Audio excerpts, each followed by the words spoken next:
अस्सलाम वालेकुम व्यूवर्स। आज का जो हमारा लेक्चर है चैप्टर नंबर 1 इंट्रोडक्शन में बकिया जो लेवल्स ऑफ ऑर्गेनाइजेशन रह गए थे उनको हम कंपाइल करते हैं। तो आइए स्टार्ट करते हैं।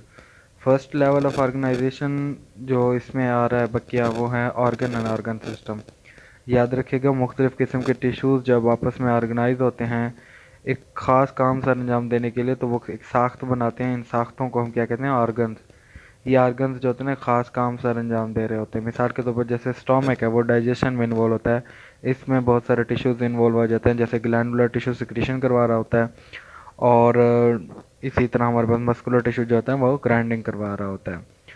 तो ऑर्गन लेवल जो है याद रखिएगा ये प्लांट्स के अंदर लेस डेफिनेट है जबकि एनिमल्स के अंदर ये एडवांस है। तो ये जो लेवल ऑफ ऑर्गेनाइजेशन है यानी ऑर्गन एंड ऑर्गन सिस्टम वाला, इसको यूँ याद रखिएगा कि प्लांट्स के अंदर सिर्फ ऑर्गन्स तक ही महदूद है। उनमें जैसे नेक्स्ट लेवल आ जाता है ऑर्गन सिस्टम लेवल, वो इन्वॉल्व नहीं है।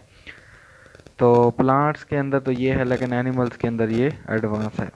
रूट्स जो होती हैं, अब हम एनिमल्स की बात कर ली, अब हम प्लांट्स की बात करें तो रूट्स भी क्या हैं? हमारे पास ऑर्गन्स हैं प्लांट्स के। रूट्स हो गए, फ्रूट्स हैं, लीव्स हैं, स्टेम है, ये सारे प्लांट के ऑर्गन्स होते हैं।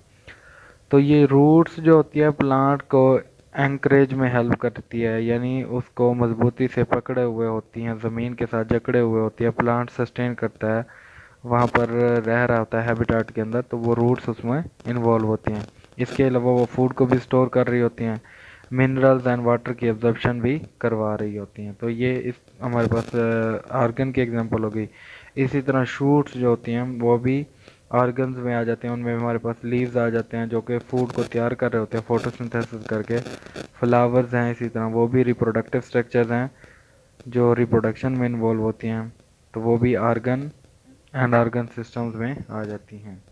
नेक्स्ट जो लेवल है वो है इंडिविजुअल लेवल। जब मुख्तलिफ़ किस्म के ऑर्गन और ऑर्गन सिस्टम आपस में ऑर्गेनाइज होते हैं, तरतीब देते हैं, तो वो इंडिविजुअल या एक जानदार बना देते हैं, एक मुकम्मल ऑर्गेनिज़म बन जाता है। तो जब एक मुकम्मल ऑर्गेनिज़म होता है उसके अंदर ना सिर्फ तो एक मुकम्मल जो ऑर्गेनिज़म होता है उसके अंदर बहुत सारे ऑर्गन और ऑर्गन सिस्टम एक दूसरे के साथ मिल के काम कर रहे होते हैं। तो मिसाल दी गई है, एक इंसान जो है जब वो हार्ड एक्सरसाइज करता है तो सिर्फ उसके मसल ही काम नहीं कर रहे होते बल्कि रेट ऑफ रेस्पिरेशन भी बढ़ जाता है, दिल की धड़कन भी बढ़ जाता है, ऑक्सीजन की सप्लाई भी बढ़ जाती है। तो कहने का मतलब ये हुआ कि इसमें बहुत सारे जो ऑर्गन और ऑर्गन सिस्टम्स होते हैं वो कलेक्टिवली काम कर रहे होते हैं। तो ये हमारे पास था लेवल ऑफ ऑर्गेनाइजेशन में इंडिविजुअल या एक जानदार मुकम्मल। इसके बाद जो नेक्स्ट लेवल आ जाता है वो है पॉपुलेशन लेवल। पॉपुलेशन जो होती है ना वो जानदारों का एक ग्रुप होता है जिसमें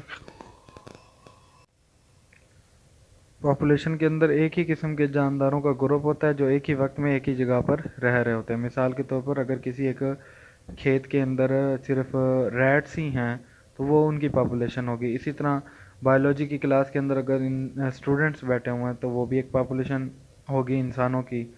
तो पॉपुलेशन जो है याद रखिएगा एक हायर लेवल है ऑर्गेनाइजेशन का, जिसमें तमाम जानदारों का एक ग्रुप आ जाता है एक ही वक्त में एक ही जगह पर। जब एक ही किस्म की स्पीशीज़ होती है तो वो पॉपुलेशन होती है।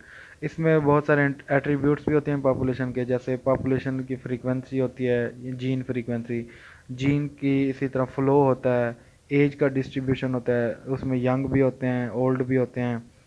इसी तरह पॉपुलेशन की डेंसिटी भी होती है, पॉपुलेशन प्रेशर, ये सारे किसके एट्रीब्यूट्स हैं हमारे पास? पॉपुलेशन के। नेक्स्ट हमारे पास जो लेवल ऑफ ऑर्गेनाइजेशन है वो है कम्युनिटी। कम्युनिटी की अगर हम बात करें तो मुख्तलिफ़ किस्म की जब पॉपुलेशन इन्वॉल्व हो जाती हैं तो वो कम्युनिटी बन जाती है, यानी उसमें एक ही किस्म की स्पीशीज़ इन्वॉल्व नहीं होंगी। तो एक ही वक्त में एक ही जगह पर जब डिफरेंट पॉपुलेशन आ जाती हैं तो वो क्या बन जाती है हमारे पास? कम्युनिटी। और ये कलेक्शन ऑफ ऑर्गेनिज्म होते हैं, यानी जानदारों का एक मजमुआ होता है। अब कम्युनिटीज़ दो तरह की होती हैं, सिंपल कम्युनिटी भी हो सकती है, कम्प्लेक्स कम्युनिटी भी हो सकती है।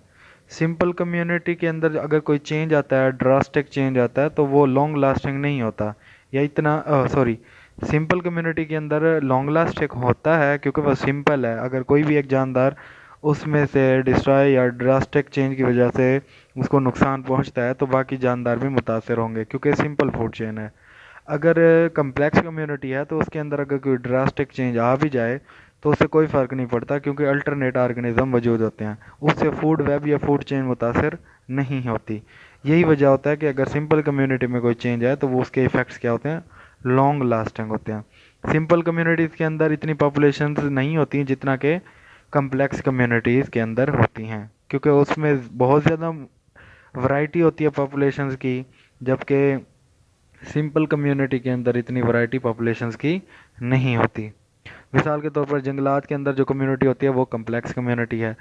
अगर कोई एक दरख्त गिरा हुआ है उसके ऊपर जानदार रह रहे हैं, घोंसला भी बना हुआ है चिड़िया का, ये कीड़े मकोड़े हशरात वगैरह वहाँ पर सर्वाइव कर रहे हैं, तो वो एक सिंपल कम्युनिटी है, उसके अंदर इतनी पॉपुलेशंस नहीं हैं। तो ये था हमारा लेवल्स ऑफ ऑर्गेनाइजेशन के हवाले से लेक्चर।